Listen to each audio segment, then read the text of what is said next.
ओम शांति। भगवान के प्रेम में कैसे डूबे कि आज के सेशन में आप सभी ब्राह्मण आत्माओं का स्वागत है। भगवान के प्रेम में डूबने के लिए आत्मिक स्थिति होना तो बहुत ज्यादा जरूरी है। फिर ज्ञान में इतने समय हो गया हमारा, किसी का 20 साल, किसी का 10 साल, किसी का 50 साल, लेकिन भगवान जो चाहता है वह हमारी आत्मिक स्थिति क्यों नहीं हो पाती है, इसके बारे में हमें बहुत गहराई से चिंतन करना चाहिए। एक्चुअल में देखा जाए तो सुबह सुबह हमारी आत्मिक स्थिति बहुत अच्छी रहती है और मुरली सुनते वक्त भी लगभग हमें आत्मिक स्थिति में ही हमारा जो समय है वो निकलता है। लेकिन दिन भर में अगर हमारा देखा जाए तो जहाँ पर मैं आत्मा हूँ वह नहीं रह करके मैं माँ हूँ, मैं पिताजी हूँ, या फिर मैं बिजनेसमैन हूँ, या किसी न किसी हम रिश्ते में पद पोजीशन वाला मैं आ ही जाता है। जरूरी नहीं है कि हम उसके अंदर किसी से बुरा बर्ताव कर रहे हैं या किसी के साथ हम व्यवहार गलत कर रहे हैं, लेकिन उस रिश्ते में जो देहभान है उसका प्रभाव तो आ ही जाता है। उम्र का भी प्रभाव आ जाता है। मैं भाई उम्र में ज्यादा हूं तो उसको मेरे से अच्छे से बात करनी चाहिए थी, उसने मेरे से अच्छे से बात नहीं करी, तो दिन भर ये जो मैं का जो प्रभाव है वह देहभान का होने के कारण हमारा जो ग्राफ है वह बिल्कुल नीचे चला जाता है, तो हमारी आत्मिक स्थिति नहीं रह पाती है। तो फिर इसके लिए हमें क्या करना चाहिए? तो इसके लिए हमें एक नियम बनाना चाहिए। हमें हर घंटे के अंदर, हर घंटे में कम से कम 1 मिनट 2-3 मिनट रुक कर स्वयं को याद दिलाना है। क्या याद दिलाना है? कि एक तो मैं फरिश्ता आत्मा हूँ और सीधा अपने को परम धाम के स्मृति में चले जाना है कि मैं आत्मा मीठे बाबा के सम्मुख बैठी हूँ। यह दूसरा संकल्प कर सकते हैं। तीसरा संकल्प क्या करना है कि बाबा मुझ आत्मा के अंदर संपूर्ण तरीके की यानी पूरी तरीके की सर्व शक्तियां मेरे अंदर बढ़ रहा है। चौथा संकल्प हम कर सकते हैं कि मेरे अंदर जो शक्तियां भरी हैं वह इस पेड़ के जो पूरा वृक्ष है, कल्प वृक्ष है, उसके हर एक पत्ते के अंदर वह शक्तियां पहुंच रही है। और पांचवा संकल्प कर सकते हैं कि हर एक जो पत्ता है पेड़ का वह मेरा बाबा बोल रहा है। यह 5 संकल्प आप जो रिपीट भी कर सकते हो। क्या? पहला कि एक तो मैं फरिश्ता आत्मा हूँ। दूसरा संकल्प ये कि मैं आत्मा परम धाम में बाबा के सामने बैठी हूँ और बाबा मुझ आत्मा में सर्व शक्तियां भर रहा है। और तीसरा संकल्प क्या बोला कि वह सारी सर्व शक्तियां मैं पेड़ के हर एक पत्ते में पहुंचा रही हूँ, है ना, हर एक पत्ते के अंदर पहुंच रही है ना। और फिर बाकी के संकल्प है कि हर एक जो पत्ते के अंदर सर्व शक्तियां पहुंचने पर और हर एक पत्ता मेरा बाबा बोल रहा है और मैं आत्मा बाप समान बन रही हूँ। यह जो 4-5 संकल्प अगर आप हर घंटे में करते हो तो फायदा क्या होगा कि जैसे ही आप परम धाम का अनुभव करना है या अमृत वेला में परम धाम में जाना चाहते हो तो परम धाम में जाने का अर्थ क्या है? 2 मिनट 5 मिनट 10 मिनट जब तक हम टिकेंगे नहीं परम धाम में कि मैं आत्मा बिंदु और परमात्मा का जो बिंदु है उसके सम्मुख अगर मैं आत्मा टिकूंगी नहीं तो न तो मुझे सर्व शक्तियों का अनुभव होगा, न मुझे वो जो मेरे पाप हैं, सूक्ष्म हिसाब किताब है वो भी नहीं करते हैं। लेकिन उसका अभ्यास हमें दिन भर में होना चाहिए। जैसे उदाहरण के लिए दिन भर में अगर आपके पास 3-4 मंजिल का मकान है, दिन भर में एक बार भी आप उसके ऊपर नहीं चढ़ते हो और सुबह सुबह बोले कि आपको चढ़ना है 4 मंजिल 3 मंजिल तो आपकी श्वास फूल जाएगी, आप चढ़ भी नहीं पाओगे। लेकिन दिन भर में 4-5-6-7 बार आपकी प्रैक्टिस है चढ़ने उतरने की तो सुबह चढ़ने में आपको तकलीफ नहीं आएगी।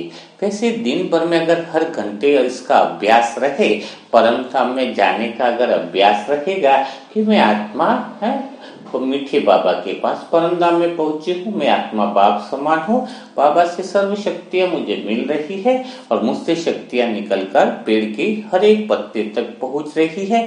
इस तरह का अभ्यास अगर आपका हर घंटे रहता है तो धीरे धीरे हो सकता है कि आपकी बुद्धि में वो परम धाम का दृश्य आपको दिखाई नहीं दे, लेकिन धीरे धीरे वही संकल्प अगर हर घंटे बार बार करोगे तो क्या होगा, धीरे धीरे आपको परम धाम का दृश्य आसानी से दिखाई देने लगेगा। तो यह प्रैक्टिस आपको हर घंटे करनी ही चाहिए। अभी अगर देखा जाए तो शुरुआत में जो ब्राह्मण आत्माएं आती है तो उनके अंदर बहुत उमंग उत्साह होता है, उनको नए नए अनुभव भी होते हैं, काफी सारी चीजें वो छोड़ भी देते हैं, लेकिन बाद में क्या हो जाता है, उनका ग्राफ न तो ज्यादा ऊपर जाता है न ज्यादा नीचे जाता है। यानी मतलब मुरली भी सुनते हैं, थोड़े मजे में भी रहते हैं, खुश भी रहते हैं, न तो ज्यादा ऊपर जाते हैं न ज्यादा नीचे जाते हैं, मानो वो चल रहे हैं। लेकिन ऐसे चलने वाली आत्माएं कभी भी रुक जाती हैं, क्योंकि वो प्रोग्रेस में भी नहीं जा रही हैं। कब रुक जाती हैं? क्योंकि दुनिया में कलयुगी वायुमंडल दिन ब दिन बढ़ता जा रहा है, चारों तरफ देहभान का वायुमंडल हमें नीचे की तरफ खींच कर लेकर के आता है। तो जब नीचे का वायुमंडल जब ज्यादा बढ़ जाएगा, देहभान का वायुमंडल जहां पर ज्यादा होगा, तो हमें गिरने में टाइम नहीं लगेगा। इसलिए हमें सोचना चाहिए कि हमें चलने का समय नहीं रहा, अभी उड़ने का समय रहा है। तो हमें अपने पुरुषार्थ की गति को हमेशा अब क्या करना होगा, ऊंचा बढ़ाना होगा, ऊंचा उड़ाना होगा, क्योंकि अब चलने का समय तो रहा ही नहीं है ना। अभी कई सारी ब्राह्मण आत्माएं कहते हैं कि, या बाबा भी कहता है कि अंत समय में हमें तैयारी करनी होगी। तो अंत समय में क्या चीज की तैयारी करनी होगी वह पता है आपको? अंत समय में किसी चीज की कोई तैयारी नहीं करनी, कि दृश्य देखने की तैयारी, वो देखने की तैयारी, वो अंत समय में तैयारी एक ही चीज की होगी कि चारों तरफ कलयुगी वायुमंडल होगा, देहभान का वायुमंडल बहुत सघन होगा, चारों तरफ देहभान के ही वाइब्रेशन रहेंगे। उस समय मेरी आत्मिक स्थिति बहुत ऊंची बनी रहे, यानी कोई भी देहभान का वायुमंडल मुझे अपनी तरफ न खींचे। जो मेरी अवस्था बनी हुई है वह अवस्था से मैं, मतलब उस अवस्था में उपराम ही रहूं, उस अवस्था से मैं नीचे ना आऊं, वह हमारी प्रैक्टिस होनी चाहिए। वो दृश्य देखने की प्रैक्टिस, निखुने नायक खेल देखने की प्रैक्टिस, वो प्रैक्टिस का कोई मतलब ही नहीं है। हमारा तो मेन लक्ष्य यही होना चाहिए कि हम उस वायुमंडल में भी हमारी आत्मिक स्थिति जो है वह किसी भी कारणवश नीचे न आए। तो इसका अभ्यास तो अभी ही होगा। अभी जो हमारे घर के अंदर जो परिवार के अन्य आत्माएं हैं वह तो आत्मिक स्थिति में है नहीं, वह तो देहभान की स्थिति में है। तो उनके बीच में रहते हुए हम अपनी आत्मिक स्थिति को नीचे नहीं उतरने दें, हम अपने आत्मिक स्थिति में देहभान में नहीं उतरे। सुबह भी बताया ना कि माया क्या है, यानी अपने मन को, यानी जो मन, एक मन है नीचे गिराने वाला, एक मन है ऊपर उठाने वाला। जब मन में मैं आत्मा हो जाता है तो वह मन हमें बहुत ऊंचाई पर लेकर के जाता है, और जब मन के अंदर मन माया आ जाती है, मैंपन आ जाता है, तो वह मन हमें नीचे उतारता है। तो हमें दिन भर में अभी इतने जो भी घर परिवार में जो भी आत्माएं हैं या अलग अलग जो भी आत्माएं हैं, तो उसके अंदर हमारी स्थिति उस वायुमंडल में नीचे नहीं आनी चाहिए। अगर हमारे घर परिवार में रहते हुए हमारी स्थिति नीचे नहीं आई, यानी हम अंत समय के लिए बहुत अच्छी तैयारी कर रहे हैं, क्योंकि अंत समय में तो चारों तरफ देहभान का वायुमंडल होगा। होना क्या है, जो भी आत्माएं अभी जो चल रही है, देहभान का इतना बड़ा वातावरण बनेगा, इतनी विपरीत परिस्थितियां बनेंगी कि वो सेकंड में वह आत्माएं जो नॉर्मल चल रही है ना, वो फटाक से नीचे गिर जाएंगी। कई बड़े बड़े महारथी आपको देखने को मिलेंगे जो एकदम से नीचे आ जाएंगे, क्योंकि महारथी तो सब बाहर से दिखाई दे रहे हैं, अंदर से आत्मिक स्थिति किसकी कितनी है, कितनी समझ कितनी पक्की है, वह तो अंत समय में पेपर के समय निर्णय होगा। तो अभी की जो गुप्त आत्माएं हैं, जो पुरुषार्थी आत्माएं हैं, उनको अभी से इतनी प्रैक्टिस होनी चाहिए कि चाहे कैसी भी विपरीत परिस्थिति आ जाए, लेकिन मैं अपने स्वयं की आत्मिक स्थिति को नीचे नहीं गिरने दूं, स्वयं की आत्मिक स्थिति को मैं बना के रखूं। तो पूरा अटेंशन हमारा आत्मिक स्थिति बनाए रखने पर होना चाहिए। और अब तो समय वैसे भी नाजुक चल रहा है, अब कोई ऐसा थोड़ी बोल सकते कि कब क्या होगा। तो ऐसे समय में हमें स्थितियों से या परिस्थितियों से नहीं लड़ना है, जो होना है वो तो स्वतः ही होके ही रहने वाला है, लेकिन आप उस समय अपना क्या रोल निभाते हो, क्या उस समय आप आत्मिक स्थिति में रहते हो या नहीं रहते हो, वह बहुत ज्यादा इम्पोर्टेंट है। तो अभी कैसी भी परिस्थिति आ जाए, हर घंटे एक तो चेकिंग करनी है और स्वयं को यह देखना है कि मेरी आत्मिक स्थिति सामान्य बोलचाल के भाव में, सामान्य रिश्ते निभाने में भी कहीं नीचे तो नहीं आई। यह सबसे बड़ी चेकिंग आपको करनी है। और सबसे बड़ी बात है कि भगवान का आपके प्रति बहुत ज्यादा निश्चय बुद्धि है। भगवान तो माँ बाप है ना, तो माँ बाप का बच्चे के प्रति कितना निश्चय बुद्धि होता है कि यही बच्चे हैं जो मेरे राजा बच्चे हैं, यही बच्चे हैं जो देवी देवता बनने वाले हैं। तो भगवान हम पर जितना निश्चय बुद्धि करता है ना, वो निश्चय बुद्धि जब हमें समझ में आने लगेगी, हमारा भी निश्चय बुद्धि भगवान के प्रति बहुत ज्यादा बढ़ने लगेगा, तो ऑटोमेटिक श्रीमत और धारणाएं ऑटोमेटिकली पालना होती रहेगी। यानी मन मत से हम स्वतः ही दूर होने लगेंगे जब हमारी निश्चय बुद्धि भगवान के प्रति बहुत ज्यादा बढ़ेगी। और अभी तो इसीलिए हमारा दोस्त से, साजन से, सब तरह से जो रिश्ते निभा रहे हैं हम भगवान के साथ, तो अभी तो कितना बड़ा निश्चय बुद्धि हमारा भगवान के साथ गहरा होता जा रहा है ना, कि भगवान के साथ कितना गहरा, रिश्ते में बहुत गहराई आती जा रही है। वो गहराई हमें एक तरह से बुरे कर्मों से रोकती है, बुरी बातों से रोकती है कि नहीं, जो भगवान हम पर इतना भरोसा करता है, हमारे पाप कर्म को इतना बिना सजाए दिए, इतना क्षमा याचना के द्वारा हमें विकर्म से रोकता है, तो हमें अभी ऐसा कोई कर्म नहीं करना चाहिए जिससे मेरे भगवान का नाम खराब हो।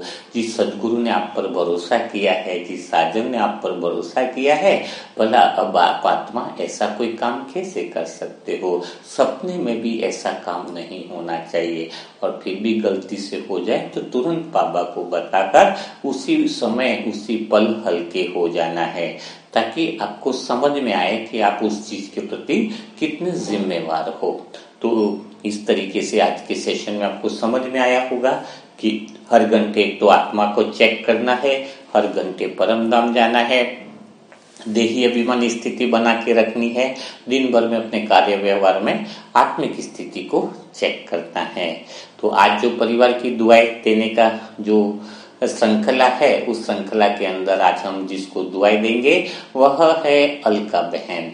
अलका बहन जो है वो पुणे के हैं और बीके अलका बहन काफी समय से ज्ञान में है। हर तरीके से जो दुआ देने का जो भी सेशन हमारा शुरुआत से जो चालू हुआ, तब से लगाकर अलका बहन तब से लगाकर जुड़े हुए हैं और हर एक आत्मा को इस तरीके से दुआ दी है डेट वाइज कि इस आत्मा, उनके पास पूरा रिकॉर्ड मिल जाता है। ये सबसे बड़ी खुशी की बात है कि कौन सा वीडियो कब डला, कब कौन सी तारीख से दुआई दी, इसकी पोजीशन क्या है, ठीक हुआ नहीं हुआ, है ना। मतलब हर कार्य जो है, कहते हैं ना, सिस्टमेटिक करना, यह बात मैंने ही उनसे भी सीखी। कहते ना, कई सारी आत्माओं के कुछ अच्छे गुण होते हैं, उनके गुण हमें भी लेने चाहिए। तो आज हम ऐसी श्रेष्ठ आत्मा, ऐसी पुण्य आत्मा जो हर समय बाबा के कार्य में और दुआओं में तैयार रही है, तो ऐसी आत्मा को हम कितना ढेर सारी दुआएं दे सकते हैं। तो अलका बहन और उनके परिवार को इतनी ढेर सारी दुआएं दो कि उनके परिवार की शुद्ध मनोकामनाएं पूरी हो। विशेषकर उनके बेटे की शुद्ध मनोकामना जो है वह बिल्कुल बहुत अच्छे तरीके से पूरी हो, क्योंकि कई सारे हिसाब किताब आते हैं जो कई बार शुद्ध मनोकामना में देरी आती है। लेकिन आप सबकी ढेर सारी दुआओं से मुझे लगता है अब पूरे परिवार के बहुत ज्यादा अच्छे दिन आने वाले हैं। और वैसे अच्छे दिन तो चल ही रहे, लेकिन बाबा की छत्र छाया से अब उनका परिवार, पूरा परिवार स्वस्थ निरोगी रहेगा और उनके परिवार की सभी शुद्ध मनोकामनाएं भी जल्दी से जल्दी पूरी होंगी। तो अलका बहन और उनके परिवार को ढेर सारी दुआएं दो बिना देरी किए। जो भी परिवार की दुआएं करवाना चाह रहा है, तो अभी 11 अगस्त तक की बुकिंग फिर से हो चुकी है। 12 अगस्त की बुकिंग से लेना हो तो अभी व्हाट्सएप पर मैसेज करें, क्योंकि टाइम बहुत कम है। खाली 30 अगस्त तक की ही बुकिंग हम लेंगे। इसके बाद बीमार आत्माओं के वीडियो चालू हो जाएंगे, ताकि कोई ये ना कहे कि हमें मनसा सेवा ग्रुप में भी हमारे परिवार के लिए दुआ करने का मौका नहीं दिया गया है ना। परमात्मा कहता है सबको अवसर जरूर मिलना चाहिए, इसलिए बिल्कुल खुले तरीके से आपको बता दिया जा रहा है कि 30 अगस्त से पहले ही अभी से बुकिंग करवा सकते हैं, ताकि आप आत्मा और पूरे परिवार पर भी भगवान की छत्र छाया बनी रहे। तो अलका बहन और पूरे परिवार को ढेर सारी दुआएं दो, क्योंकि पूरा दिन हम जब दुआएं देते हैं और दुआ देने का काम करते हैं तो परमात्मा के द्वारा आत्मिक स्थिति भी हमारे स्वतः ही बनने लग जाती है। क्योंकि जब हम सेवा में बिजी होते हैं तो परमात्मा कहता है कि सेवा में अगर बिजी है और वो भी दुआ देने की सेवा में बिजी है तो भगवान की नजर उस आत्मा पर विशेष पड़ती है। तो भगवान की आप रूहानी आदमी हो तो इस रूहानी आदमी को बिना देरी किए अलका बहन और उनके परिवार को ढेर सारी दुआएं देना चालू करें। जो नई आत्माएं हैं या फिर बुकिंग करना चाहते हैं उनके लिए व्हाट्सएप नंबर है 7202921969। तो कल भी हम भगवान के प्रेम में कैसे डूबे उसके नए सेशन में फिर से मुलाकात करेंगे। तब तक के लिए सभी प्यारे भाई बहनों को ओम शांति, ओम शांति, ओम शांति।